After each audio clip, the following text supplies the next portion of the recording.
Over the years, I've worn many hats in my creative career, which is actually going to be almost a decade next year, which is crazy. And with that, I think I would like to say I also am like Taylor Swift. I have my little eras. So a lot of you may know me as the journaling girly, which I do extensively. I journal, I travel a lot. But a part of my job also, I had a very big designer era. I do think it's making a little comeback in recent times. So I would like to share with you my creative process and let you in on how my brain actually works when it comes to visualizing and planning my projects in partnership with today's sponsor, Milanote. But more on that later. So I will just turn the clock back a little bit and give you some context.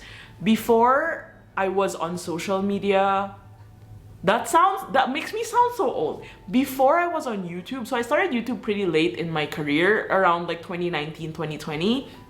Before that, around 2014, 2015, I had just graduated from college. My degree was actually in advertising, but at the time I had pretty much built a strong Tumblr following. I did have a website, and that allowed me to slowly get clients here and there and people to discover my work.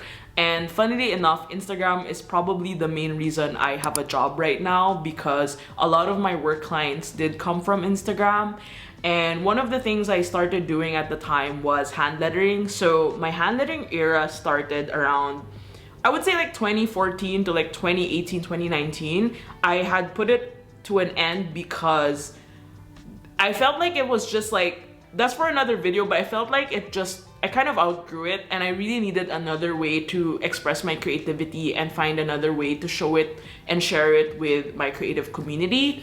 But at the time, I was doing hand lettering, I was doing workshops, I had just come up with my first book on hand lettering, and I ended up making 2 others, so I have 3 books on hand lettering in total.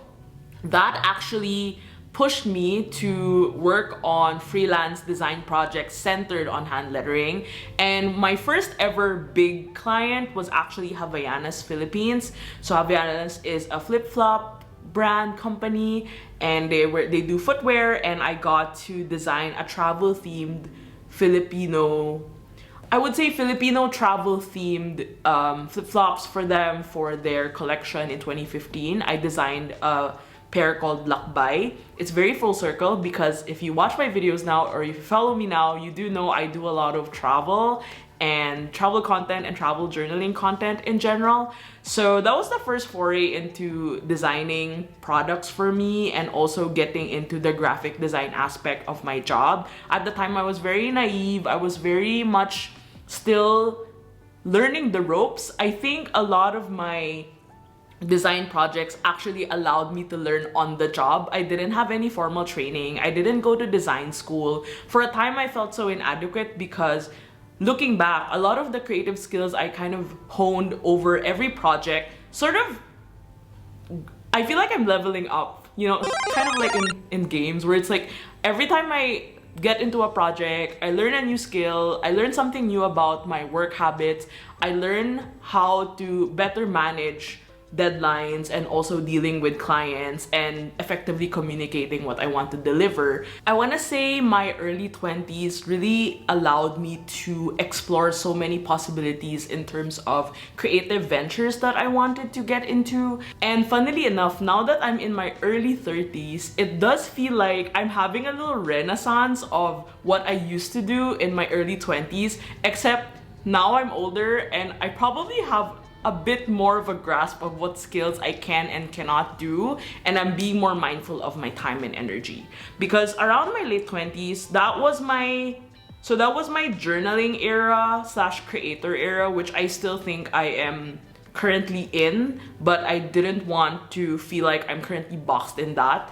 So at the time, I didn't take on any freelance projects at all, but I learned how to run a shop. I think that was the biggest feat that I figured out how to do. I learned how to run the shop. I learned how to do digital marketing by promoting products to sell and being able to start like honing into my creator era, which I am still working on right now. I always feel like I'm constantly advocating for being a student of life because the more I learn something, the more I am fueled to improve, fueled to try out new things, and it gives me a lot of zest for my job and my creative career. It's very, very tricky to be constantly creative. I have had my fair share of burnouts, but I am always putting myself in a place of how can I allow this to make me become a better creative but not burn me out in the process, because as we say, it is a marathon, it's not a sprint. So my late 20s were fun because I journaled a lot, and then I figured out what products I could create to complement the journaling. Does that make sense? Because every time I felt like I want this specific washi tape, it was because I wanted to design it.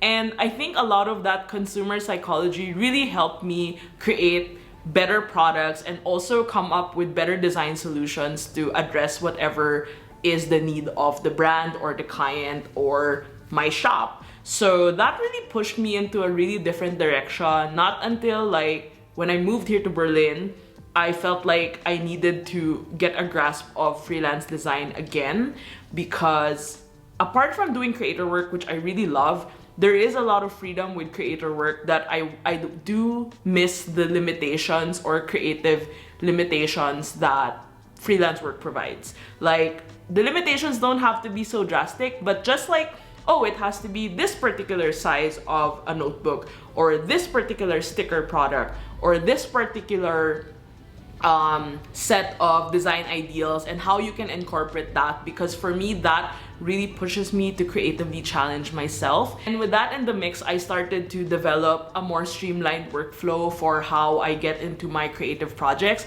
which is why when I got approached to do a video and be sponsored by Milanote, I was very excited, because I have actually been using Milanote for almost a year. I remember seeing it in one of Fran's videos, and I was like, oh, this is the exact platform that I need to get my projects out in the open. I've had Pinterest boards over the years, but it just felt like it wasn't enough. So let me show you how I visually plan and organize my projects using Milanote. Milanote is a tool for organizing your creative projects. When I worked on my design projects for clients over the summer, Milanote was my work bestie, as it allowed me to showcase my ideas and organize each project to make sure I'm on the right track. As someone who's very visual, I personally prefer having full control over how I plan my creative projects based on the requirements and information I need to get the work done. Milanote allows me to put together my mood boards in a way that makes the most sense to me, whether that's aligning the color schemes beside design inspiration or adding relevant links that would be useful for my project. For this particular board, I added in product photos of the same model that I'm tasked to design a pattern for. That way I can visualize it in conjunction with the collection I'm co-designing. What's great about these boards is that I can gather visual inspiration online by pasting them and sorting them afterwards, and I can move them around the boards as I see fit. When my collaborator and good friend Job and I first worked on a Stationery Fest collection, we referred to this Milanote board as our main source of inspiration, and every time we'd regroup, it was important to always go back to this mood board that we created to ensure that our designs were cohesive from the start. So for the Stationery Fest collection, we actually had 4 products in our capsule collection, but today I'm going to show you 2 of them. The first one being this patterned Sinclair case that you see here. The pattern, as I showed you in the Milanote board, we wanted to create something that was very timeless and that would really blend well into this particular case, and something that was repetitive enough. And you'll see that it has a lot of resemblance with the grid checkerboard style that we had plotted out on the Milanote board, and then we chose these colors based on the color family that we decided on, which is more of like a orangey yellows and like a really nice cool green, which you'll see here later. But for the pattern, we just wanted to use 2 colors, so it was orange and yellow, but then we really wanted like a more cream base, because if we use white, obviously it kind of looks too contrasty, and this one ended up being a really nice turnout, because we also chose the zippers to have this orange lining as well as the rickshaw branding right here. It's nice and orange, and when you open it up, it's also very much bright, and it really stands out because it still kind of ties in, you know, every single detail is well thought of. It's very sturdy and we're really happy with how it turned out. So for the 3-pen koozie, it's pretty much the same thing. I think for this one, it was a bit more challenging because I needed to make sure that it had like these partitions, right? Because you're supposed to put 3 pens here. And with that comes the risk of I had to make sure that the design wasn't going to be clashing with these partitions. So here in the front, we have the lettered art piece, and we also have the same, like, you'll see that the consistency of the orange branding is very prominent throughout the collection, which I think really ties everything well. And then at the back, we have a handful of inks and fountain pen supplies. I wanted to keep it simple because I had thought to just have this one and like not have a design at the back, but I thought, hey, you know, it would be nice to kind of inform what this whole pun is about, because, you know, this is like a pun, like doing all right. So at the back, I just decided to add inks and little fountain pen elements. And as you can see, the color pretty much stays true to the initial color from the mood board and how we visualize the collection to look like. With over 100 built-in templates, Milanote makes it easy to start a new project and allows you to plan accordingly and get you started on your creative endeavors. For example, I used the design brief template for my mini bookmakers club project, and I added a mood board inside as well. The design brief template lets me write out what I need in order to tackle this design project in particular.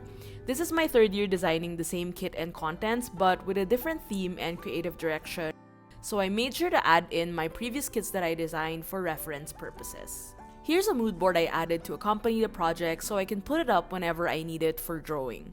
Color is a key factor in establishing the creative direction of my projects, so I usually start with that and add in some styles and elements and photos that I would see fit based on the deliverables and overall requirements. Another thing I love about Milanote is usually when I'm having work meetings or I need to do a presentation about my ideas to the client, I usually just put it up and share my screen to the designated Milanote board. Alternatively, when you're ready to share your work, you can invite your team to gather important feedback and collaborate with them in real time. Finally, Milanote is available for free with no time limit, so sign up for a free Milanote account using the link in my description. So to give you a bit of background, this is my 3rd year designing the Mini Bookmakers Club. So for the first year that I designed in 2022, the theme was World Traveler. And the second one I designed was Everyday Journaling in 2023, last year. So for this particular kit, I swear the colors were not planned, but it kind of ended up being the same. It's like still in this orange-green realm.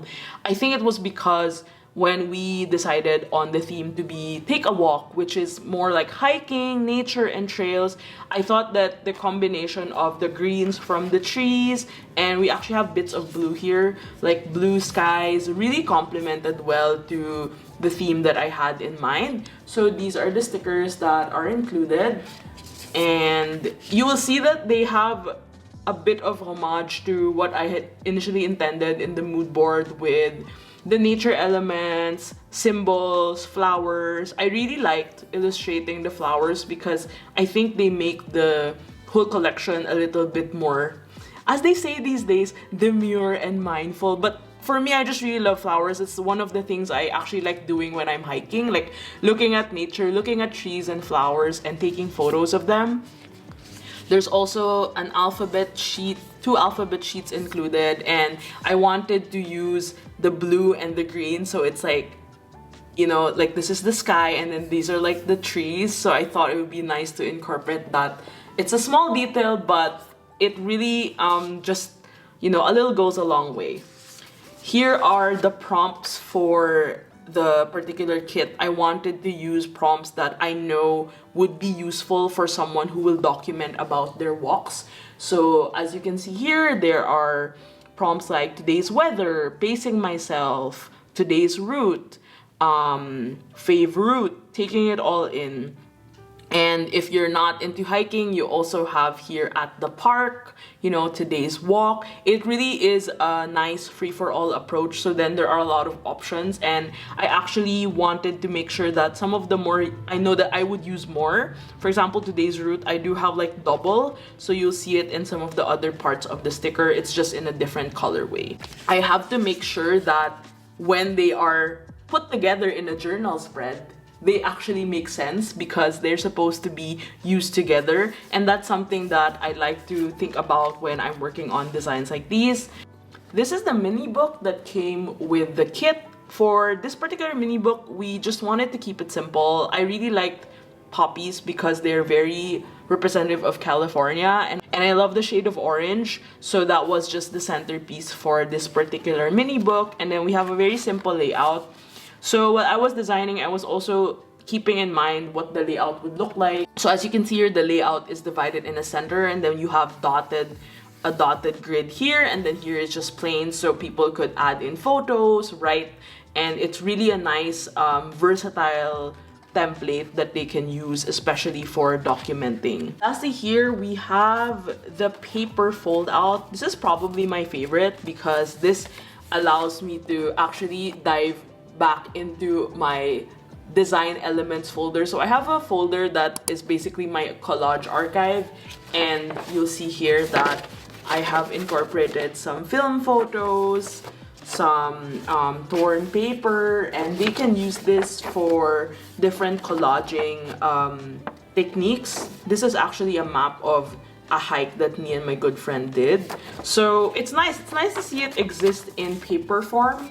So apart from that, the last thing that is included and the highlight of every mini bookmaker club kit is the clear stamp. So this is the clear stamp that is included. You'll see that they borrow elements from the sticker, but I needed to pick out elements that I knew the potential like person who will use this kit will be able to use it frequently. Like for example, this one, going for a walk, a hike, or a stroll. A walk, flowers, you know, got my steps in, and the compass, you know, little elements pulled out from the sticker sheet that would kind of make sense and be not only used for this particular book, but maybe for travel journaling as well. Every time I design, I also think of the longevity of what I create, so that when it goes into being used and people purchase it, then they know that it's very versatile, and that's a good way to measure if a product is, I would say, in my opinion, like a product works out and is very successful. So I hope that gave you an insight into my creative process. Thank you so much for watching, and thank you once again to Milanote for sponsoring this video. I do want to share more about how I design certain things like stickers, products, and how I dabble into my freelance work. So let me know if that's something you'd be interested in. I know it's not the typical journaling content that you see on here. I feel like sometimes I compartmentalize things too much, but I do think a lot of my creativity sort of like transfers from one discipline to another. But I definitely would love to show you more of my designer side. I'm a full-on design nerd. I started with typography very early on, so that actually led me to really get super into design, and I think in some way it has benefited my creative process a lot. And with all of the different ways you can streamline your workflow, I really am pretty happy with how I've organized my workflow at the moment, especially because the freelance work that came in this year were way more than I expected, which I'm very grateful for. So if you would like to work with me also for freelance projects, make sure to check out abbey.com/contact. So I have a contact form there if you'd like to get in touch. Yeah, but before we end, I would also like to let you know that these are available at their respective websites and shops. I will link it in the description. Thank you to everyone who actually managed to probably get some of these already, because they came out at the summer events that I was part of, and this one just came out in September this month. So yeah, I hope you check them out, and if you'd like to watch a couple more of my designing videos and like process videos, I will link some in the description as well. I do have a little playlist that you can check out. But I hope to see you in the next video, and if you have any comments, suggestions about this type of video that you like to see or specific techniques that you want to learn, let me know in the comments because I might just make a next video about this topic as well. Always be creating. I'll see you online and take care everyone. Bye!